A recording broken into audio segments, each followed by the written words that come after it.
the way we change our identity, the way I changed mine, was by getting in touch with what some of my natural gifts were and then using them in my career, using them in my life.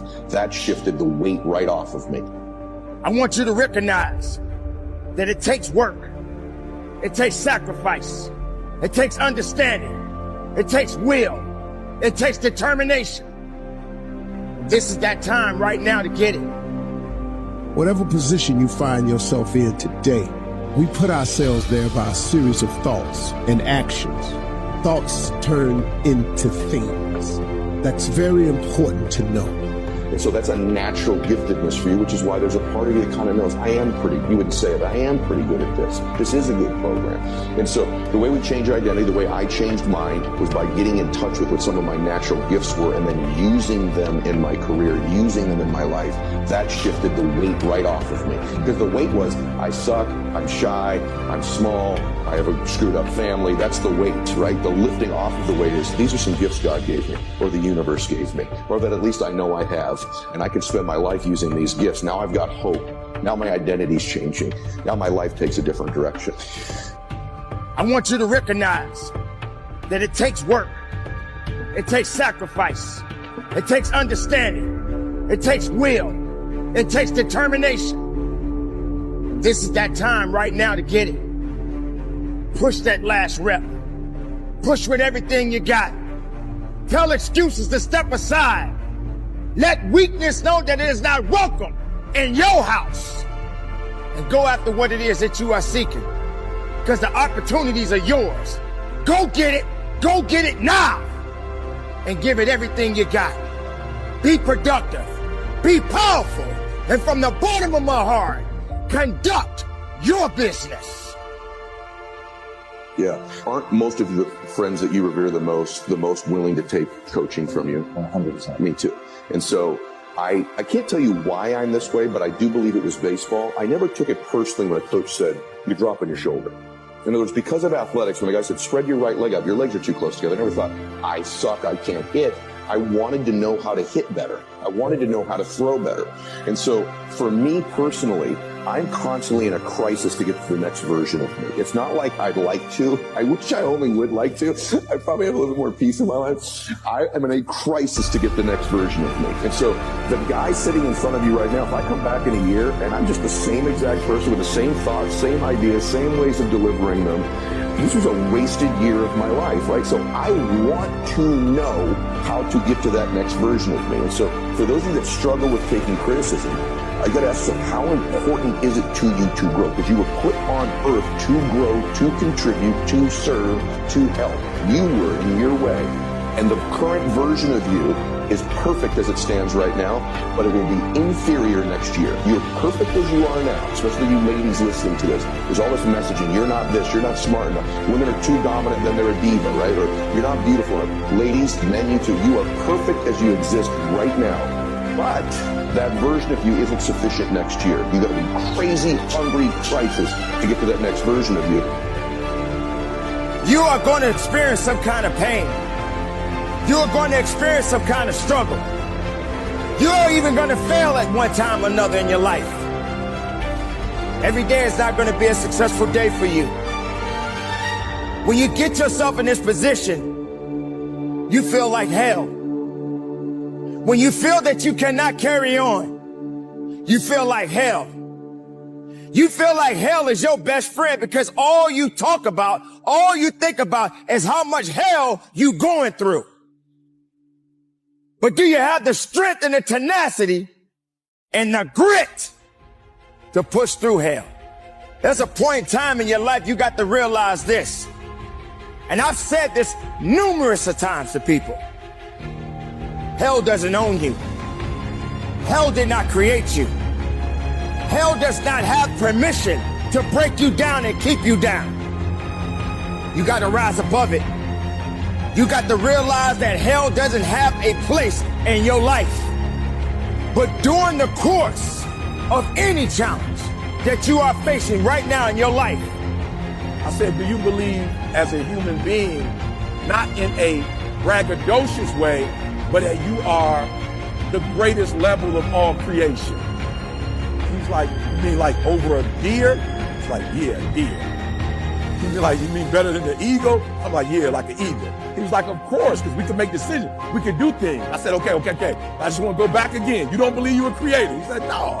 But you believe there's a higher power? He was like, yeah. And I said, okay. You believe as a human, you powerful. He was like, of course. I say, so as a human, do you believe you were just born to be in a relationship, have sex, and have money and buy stuff? He was like, no, I guess it's something bigger than that, Dad. Why have you never gone after your calling? Why you spend so much time worrying about a relationship? Why you spend so much time, son, worried about money and cars and stuff? If you really believe what you just told me, that as a human is something greater than that, then why aren't you on that? He was like, I don't know. I said, because here's the trick, son. If you get this and that, you still might not get you. It does not matter if you have never been explained this or not, and it does not matter if you think it works in your life or not. It don't matter. Listen to me. It is the way it is. It's just whatever the law of the universe, you call whatever you want to call. However you got to dress this thing up, because this all it is. So when I say that you are where we are today because we thought ourselves here, oh, you best to believe that's true. You thought yourself here, no one else. See, let me explain something. I got people around me who so badly want to take credit for it. Every man in this room, you blew your 20s. You spend all your 30s trying to make up for your 20s. Yeah, that's the truth. Dog, every dude in this room blew their 20s and at 30 trying to fix what they should have did in their 20s. Yeah. And so forth and so on. You turn 40, you're trying to recover from the mistakes you made when you're 30. Now at 40, man, it's time for you to start. Hell will show up. But hell doesn't have to break you. Hell doesn't have to put you in a position where you don't feel you have nothing else left to give of yourself. You have got to recognize the power.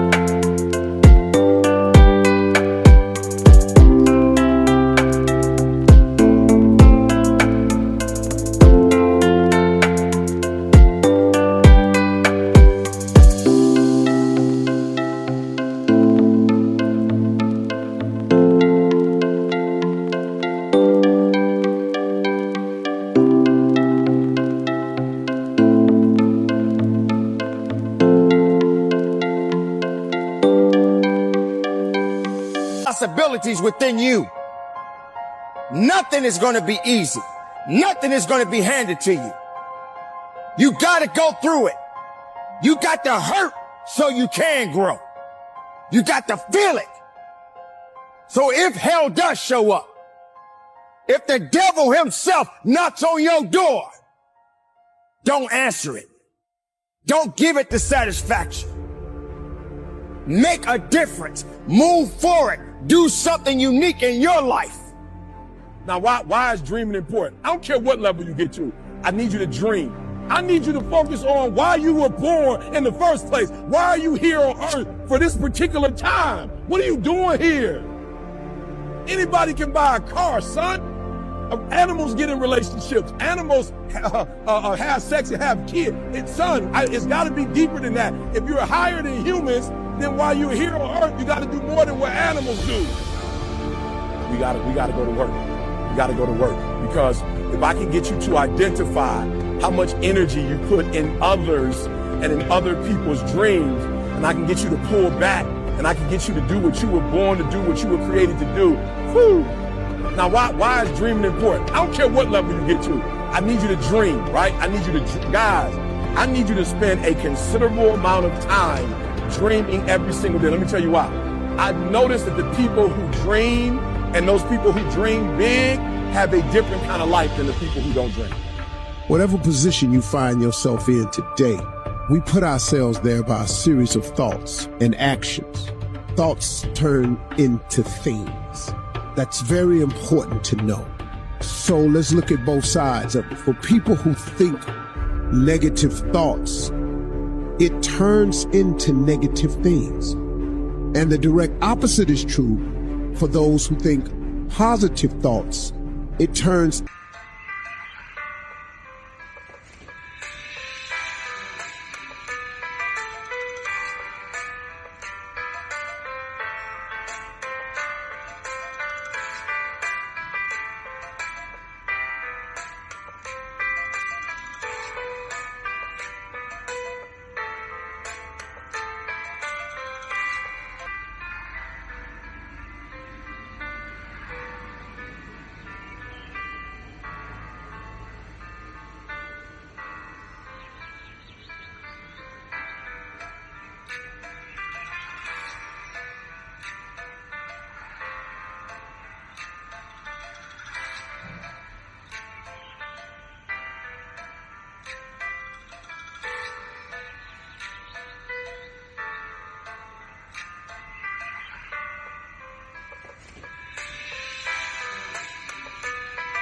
into positive things. That's the deal. It's as simple as that, folks. Thoughts become things. So the one glaring question for all of us always is, on a daily basis, what are you thinking? What are your thoughts? What are you thinking? What are your thoughts? Because this is a fact of life. This is biblical. This is spiritual. This is written. This is philosophical. This is the law of the universe. This is just the way it is. Now, and here the cold part, folks. It don't matter if you believe me or not.